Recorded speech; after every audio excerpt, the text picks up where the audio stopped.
Наш эфир продолжает программа «Актуальное интервью». В студии Иван Лазаренко. Здравствуйте.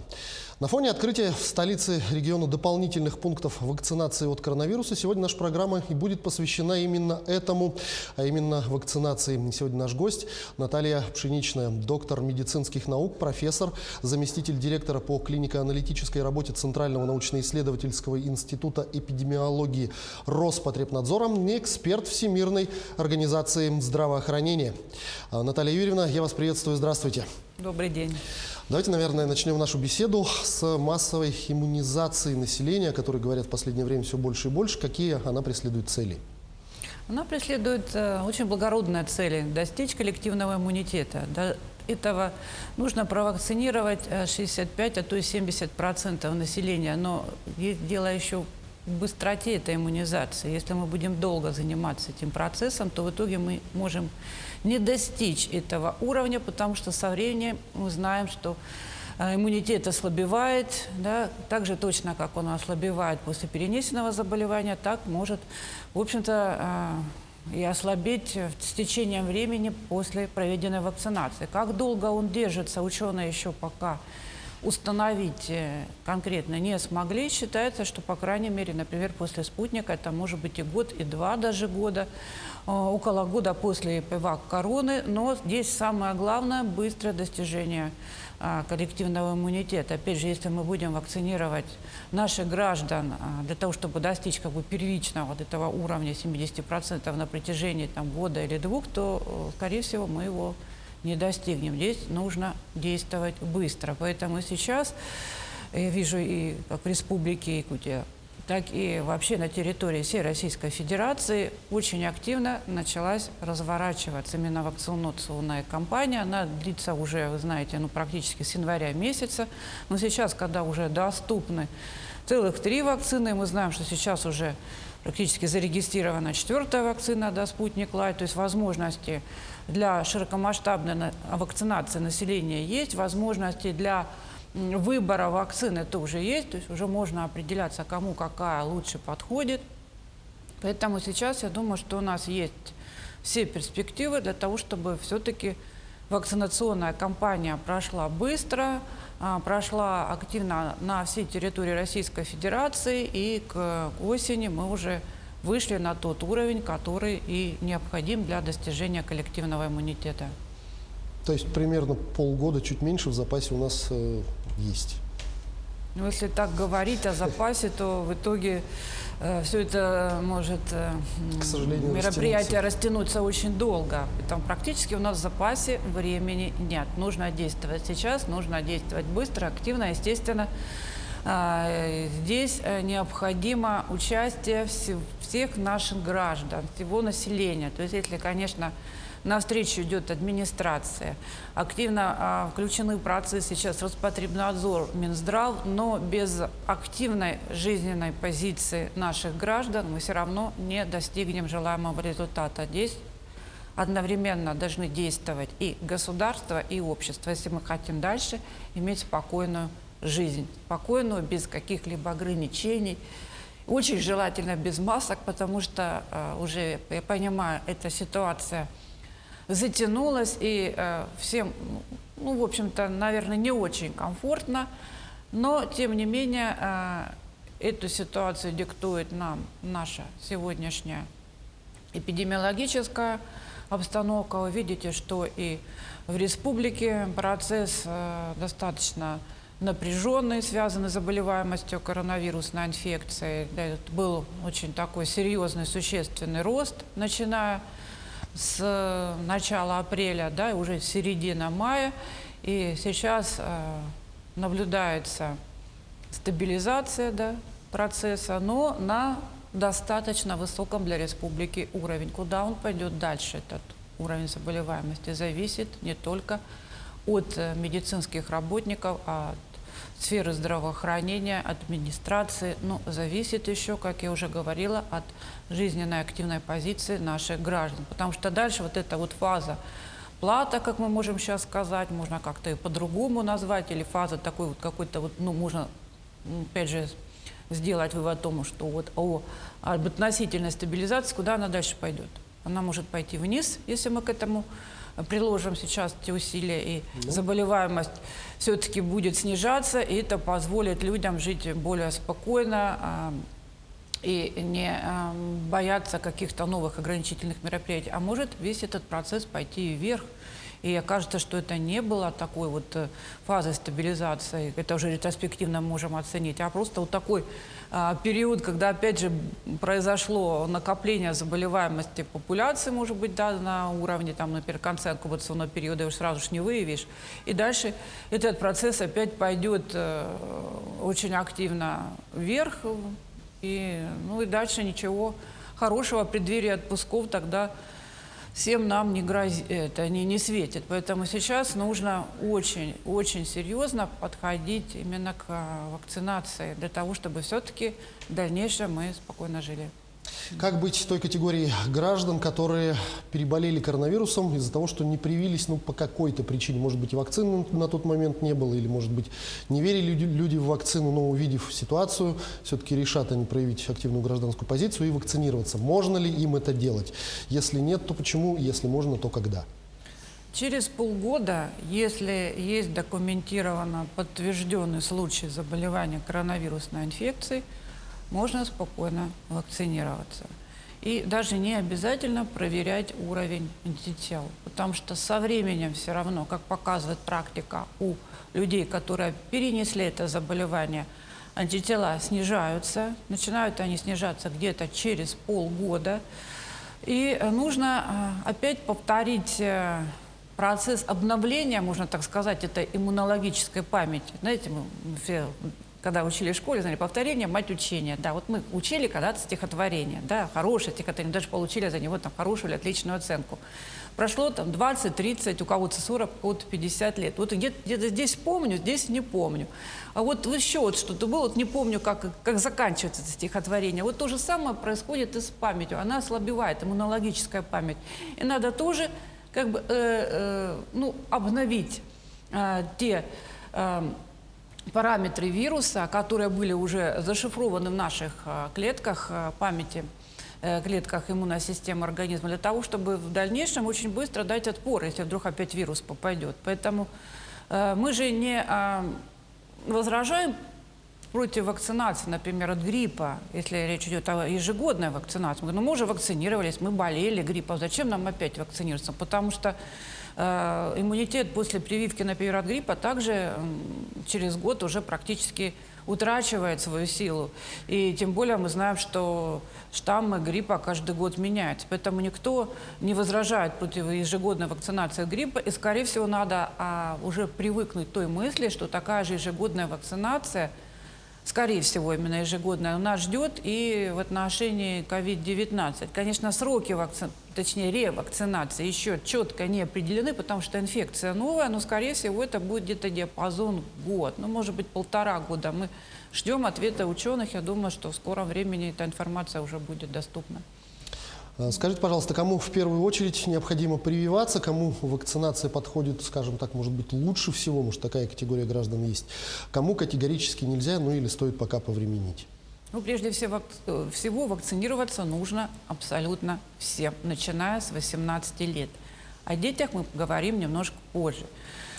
Сейчас вакцинация не рекомендуется, точнее, сейчас вакцинация не проводится беременным женщинам.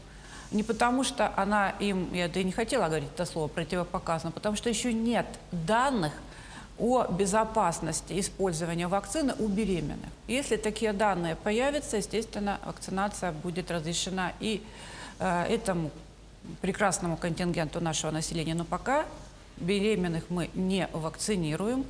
Вакцинация противопоказана людям, которые в анамнезе имели тяжелые аллергические реакции, например, анафилактический шок, или тяжелое заболевание кожи, связанное именно с аллергией, например, тяжелая форма экземы. Либо, если речь, например, идет о развитии анафилактического шока на предыдущие какие-то либо вакцинации в анамнезе, мы же, в принципе, уже подходя к вакцинации от COVID-19 во взрослом возрасте, имеем целую историю вакцинации, начиная с детства. Естественно, если есть также тяжелые аллергические реакции на какие-то компоненты, входящие в вакцины, которыми проводилась эта вакцинация раньше. То есть вот, по сути дела, сейчас это можно считать такими, ну, практически абсолютными противопоказаниями. Если же речь идет о людях с хроническими заболеваниями, здесь такая ситуация. Конечно, они в наибольшей степени уязвимы к тяжелому течению новой коронавирусной инфекции. Это люди с тяжелыми хроническими заболеваниями эндокринной системы, сердечно-сосудистой системы, системы органов дыхания, нервной системы. И речь идет о том, что, конечно, вакцинировать их нужно, но прежде всего речь идет о том, что сейчас состояние этих пациентов должно быть стабилизировано. То есть если речь идет о том, что сейчас этот пациент находится, например, на стационарном лечении или только выписался из стационара в связи с обострением его хронической сопутствующей патологии, то, конечно, надо какое-то время воздержаться, и это время четко определит лечащий врач, чтобы состояние в момент вакцинации было пациента стабильное. Понятно, что хронические заболевания мы не вылечим, но пациент должен находиться в стабильном состоянии, компенсированном, и тогда его нужно, конечно, провакцинировать. Поэтому наиболее уязвимый контингент населения и также пожилые люди, да, даже если они, им так повезло, они сохранили свое здоровье уже до времени выхода на пенсию, тем не менее, все равно, возможно, есть какая-то скрытая патология, которая себя пока не проявила до поры до времени, и заболевание может манифестировать какой-то скрытый хронический процесс в организме. Поэтому это, конечно, тоже один из параметров, одна из причин того, что мы должны вакцинировать наших граждан, уже достигших возраста старше 60-65 лет. Это наш золотой фонд, который передает знания, опыт и умения нашему молодому поколению. И мы должны его, конечно же, прежде всего сохранять и беречь. И что хочется сказать о детях. Сейчас детей не вакцинируют. Опять же, причина в том, что необходимо провести клинические исследования для того, чтобы расширить показания в отношении вакцинации. Также, как на примере с людьми, которые старше 60 лет. Сначала же их не вакцинировали, сначала посмотрели на более молодом контингенте. Дальше уже осторожно провели клинические исследования у лиц старшего возраста. И сейчас уже практически вакцинация лиц старше 60 лет, она проводится на рутинной основе. В отношении детей можно сказать то же самое. Сначала обычно все и лекарственные препараты, и вакцины исследуют на более старшем контингенте, это, например, от 12 до 17 лет включительно. Если никаких серьезных побочных эффектов не выявлено, а я практически уверена, что их и не будет в отношении вакцин, которые сейчас разработаны, имеются в Российской Федерации в отношении новой коронавирусной инфекции, то вакцинация прежде всего будет разрешена этим деткам, ну а затем уже более младшего возраста. Обычно идет еще период 6-12 лет и дальше где-то от года до 6 или от 0 до 6 в зависимости от именно конкретных показаний и целей, которые необходимо преследовать. Потому что, опять же, дети более старшего возраста – это наиболее активные, да, такие наши молодые люди, которые, конечно же, могут,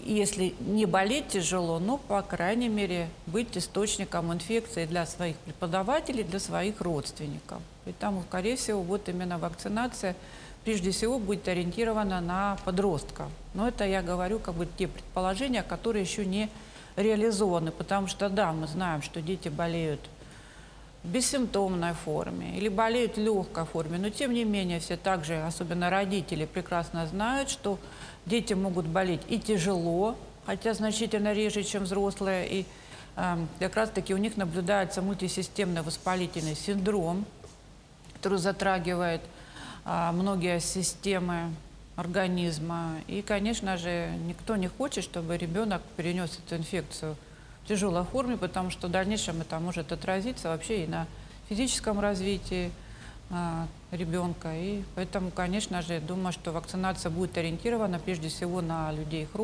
детей с хроническими заболеваниями, на детей, у которых все-таки повышенный риск развития вот этого мультисистемного воспалительного синдрома. Как правильно вести себя человеку после вакцинации? Нужно ли соблюдать режим самоизоляции, продолжать соблюдать масочный режим и руки дезинфицировать? Или, как некоторые думают, что вот я всю прививку поставил, теперь мне зараза не страшна? Да, вот таких много, кстати. Сразу же провакцинировавшись, я таких даже и знаю, и среди моих знакомых они выходят, говорят, все, мне теперь коронавирус не страшен, и подхватывают его в ближайшие буквально дни после вакцинации, потому что их предупреждают, но они в это не верят, что пока не сформируется защитный титр антител, а это как минимум 42-45 дней после первой дозы вакцины, этот человек также уязвим в отношении новой коронавирусной инфекции, как и невакцинированные люди. Режим самоизоляции соблюдать не нужно, потому что этот человек не заразен и не контактен, не был в контакте с больным коронавирусной инфекцией, но он все-таки уязвим к заболеванию. Поэтому строгий масочный режим – это, во-первых, гигиена рук, во-вторых, соблюдение социальной дистанции, в-третьих, и здоровый образ жизни.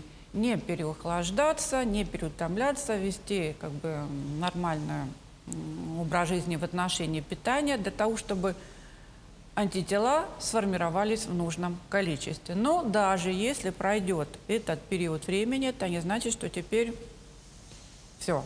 Теперь я свободен, пусть остальные ходят в масках, а я буду ходить без маски и не буду соблюдать гигиену рук и социальную дистанцию. Мне теперь море по колено. Дело в том, что да,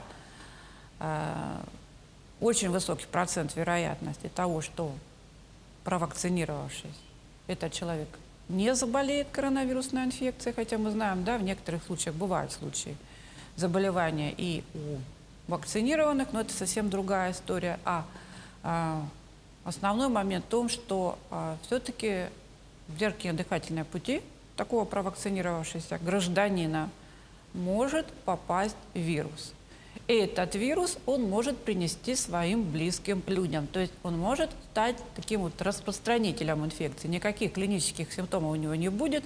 Иммунная система отобьет этот вирус и не пустит дальше в организм. Ну, то количество вируса, которое он принесет, например, домой, будет достаточно для того, чтобы заболели его близкие члены семьи.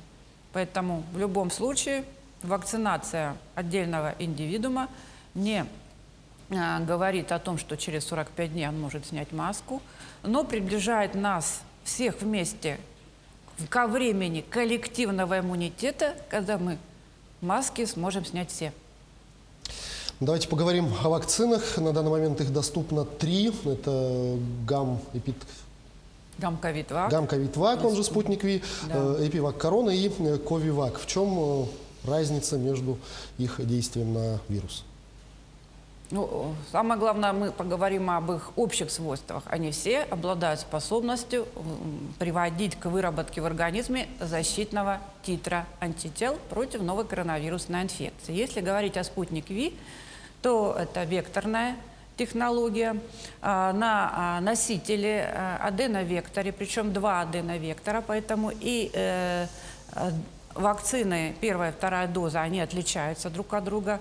Это сделано для того, чтобы уже гарантированно была осуществлена потом в организме выработка антител протективных в отношении коронавируса. И вот на вот этот аденовектор, по сути дела, инактивированный аденовирус, который не способен размножаться в организме человека, он лишен этих свойств, посажен, можно сказать, там, присоединен, прикручен, пришвартован, как угодно. ШИП – это белок, ШИП коронавируса, или его называют спайк-протеин, спайк-антиген, спайк-белок, который, в общем-то, и помогает коронавирусу проникать в клетку организма человека. Таким образом, такой вот не умеющий размножаться в организме аденовектор вместе с антигенным материалом коронавируса именно, я уже как говорила, этим спайком, белком спайком попадает в организм человека и заставляет организм вырабатывать антитела, ориентированные именно вот на этот спайк-белок коронавируса. Если говорить о вакцине Пивак-Корона, то она полностью синтетическая и содержит синтезированные методом химического синтеза аналоги трех ключевых эпитопов. Это короткие белковые фрагменты вот этого же самого белка коронавируса, который называется спайк-белок или шип. И в этом случае антитела образуются только к вот этим ключевым эпитопам этого основного антигена коронавируса, который и позволяет ему инфицировать наши клетки. Но хочу отметить, что при вакцинации Пивак-Короной антитела вырабатываются не целиком на вот этот вот шип-белок, а только к его трем фрагментам, но играющим ключевую роль именно в прикреплении коронавируса к клетке организма. И поэтому антитела определять после вакцинации Пивак-Короной нужно на специальной тест-системе, которая поставляется производителям и разработчикам, естественно, этой вакцины в те учреждения, где сейчас проводится вакцинация. И в ГУС, Центр гигиены и эпидемиологии по республике, естественно, тоже эти исследования проводят. То есть если какие-то проблемы провести тестирование в ЛПУ, где проводилась вакцинация, или я понимаю, что многие сейчас проводят и в мобильных пунктах вакцинации, то тогда нужно обратиться в Центр гигиены и эпидемиологии, и там это исследование проведут. Ну и третья вакцина, Ковивак, которая совсем недавно уже начала все-таки попадать в регионы, и уже я знаю, во многих регионах она есть и доступна. Это, можно сказать, целиком помещенный в эту вакцину вирус, ну, естественно, убитый вирус. Поэтому набор антигенов, которые содержатся в этой вакцине, они, конечно, наиболее вот так полноценно представляют антигенную структуру вируса. И антитела будут тоже доступны к определению на таких, как бы сказать, рутинных тест-системах, которые есть во многих лабораториях республики. То есть вот такие вот особенности. Значит, гам-ковивак содержит только белок шип, Пивак-Корона содержит 3 основных белковых фрагмента белка шипа, эпитопа. И последняя вакцина Ковивак содержит целиком вирус, только, естественно, убитый или инактивированный. Нам заявляют, причем на официальном уровне, что все наши вакцины защищают и от новых мутировавших штаммов, включая тот же пресловутый британский штамм. Откуда такая уверенность? Уверенность в том, что сейчас мутации регистрируются постоянно. Ну да, то есть назвали вот это британская мутация, есть там южноафриканская, бразильская и так далее. Вирус мутирует, и чем моложе вирус, тем быстрее он мутирует. Но пока что эти мутации не затронули более 1% генома вируса. И то же самое касается в отношении, например, белка шипа. И если эти мутации сейчас не затронули более 1% генома, то вакцина, которая ориентирована на выработку антител к белку шипу, она будет работать. Эти мутации не затронули 3 ключевых эпитопа коронавируса, аналоги которых входят в Пивак-Корону, поэтому, естественно, эта тоже вакцина будет эффективна. Ну и, опять же, если говорить о вакцине Ковивак, небольшой процент мутаций и достаточно большой набор, практически там же полный геномный такой вирус в этой вакцине также позволит и эффективно работать. Ну, конечно, если говорить о более отдаленных перспективах, то риски, конечно, существуют, что в будущем, возможно, мы столкнемся с этой ситуацией. Ученые за этим очень пристально следят. И как только количество накопленных в коронавирусе мутаций превысит определенный процент, я думаю, что просто на тех же технологических платформах, на которых были разработаны эти вакцины, будут сделаны новые варианты вакцин, основанные уже на, так скажем, более поздних вариантах коронавируса. И эта практика показала свою эффективность, потому что никого не вызывает удивления, например, в отношении вакцин от гриппа, которые каждый год меняются. И там несколько месяцев нужно, чтобы сделать на той же технологической платформе вакцину против нового штамма вируса гриппа. То есть в перспективе это не будет вызывать никаких проблем у производителей вакцин. Они просто поменяют тот штамм вируса, на основании которого была сделана вакцина, и очень быстро запустят производство. Но пока в этом необходимости нет, они действительно работают. Ну и в завершение вот такой вопрос. Нужно ли сдавать тест на антитела перед прививкой? Потому что может быть ситуация, что человек переболел в легкой форме и прививаться пока нельзя.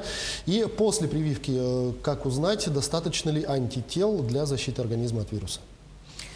Ну, я начну со второго. Можно? Конечно, любопытно всем.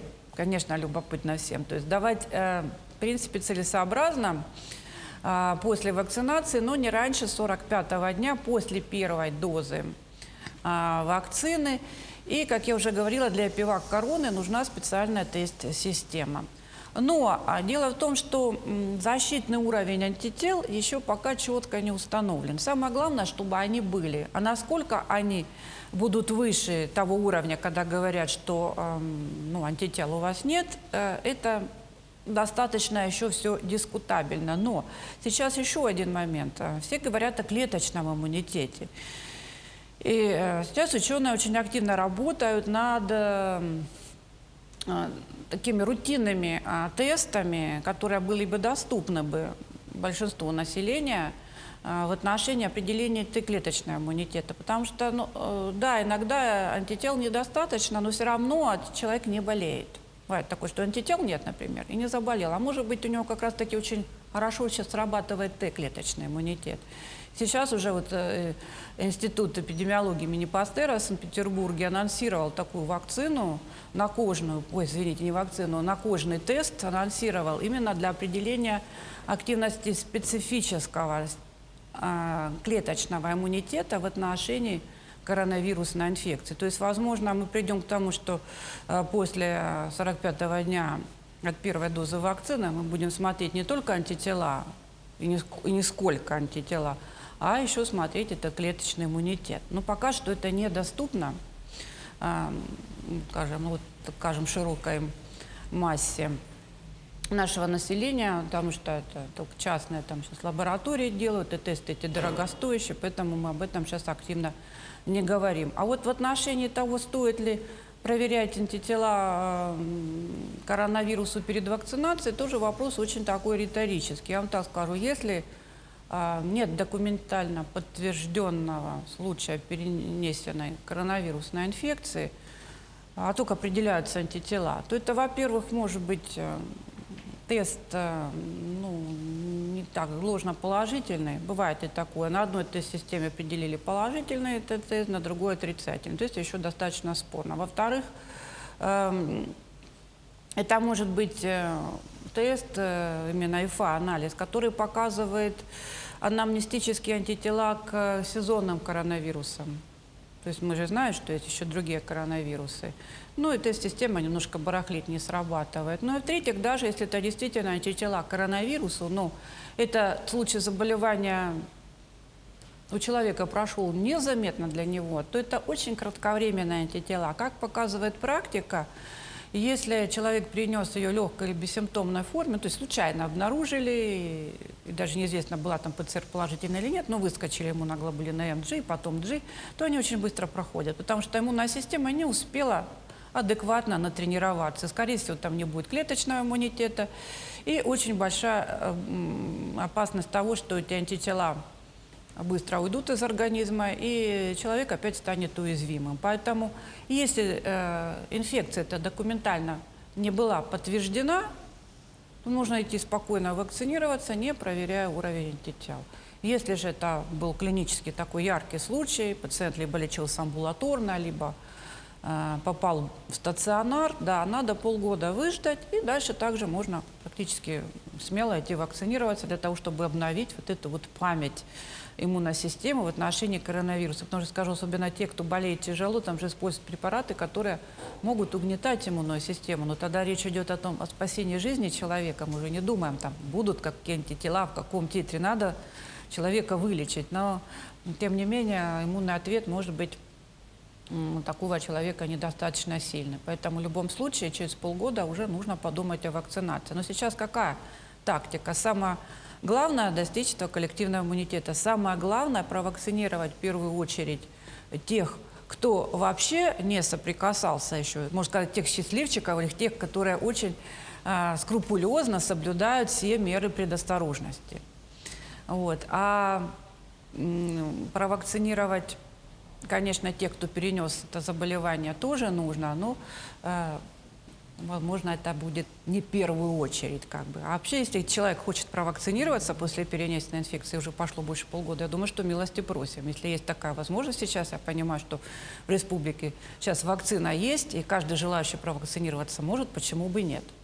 Почему бы нет? Просто этот вопрос стоял раньше, когда вакцин было мало, и мы говорили, давайте в первую очередь привьем тех, кто вообще еще не болел, не сталкивался с этим вирусом, а вакцинацию переболевших отложим на осень. Но сейчас таких уже установок таких нет, потому что вакцины достаточно, и в принципе прийти и провакцинироваться или ревакцинироваться уже может любой желающий. Наталья Юрьевна, я благодарю вас за эту беседу. Спасибо, что ответили на наши вопросы. Всего вам самого доброго. Спасибо. Это была программа «Актуальное интервью». О вакцинации мы сегодня разговаривали с нашим гостем. Это Наталья Пшеничная, доктор медицинских наук, профессор, заместитель директора по клинико-аналитической работе Центрального научно-исследовательского института эпидемиологии Роспотребнадзора, эксперт Всемирной организации здравоохранения.